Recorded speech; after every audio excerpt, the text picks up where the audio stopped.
Балаңа 40-тан шығаруына бұрын 1 минутта жасап үйренгің келсе, менің видеомды соңына дейін қарауды ұсынамын.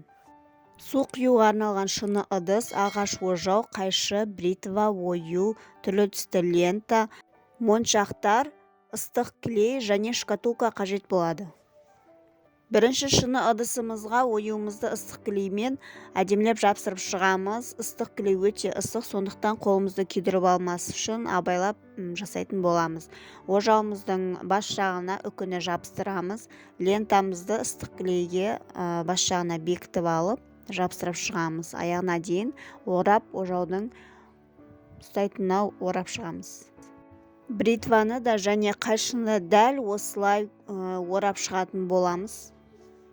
Бұл видеоның толық нұсқасы менің YouTube каналымда сақталған. Менің YouTube каналыма өту үшін жоғарғы профильдегі YouTube'тың батырмасын басу арқылы каналыма өтіп көрсеңіз болады. Енді біз баланың атын жабыстыратын боламыз. Асылжан деген есімді әдемілеп жапсырып шығамыз. Моншақтарымызды, бантиктерімізді жабыстырамыз. Осымен дайын. Менің каналыма тіркелуді ұмытпаңыздар.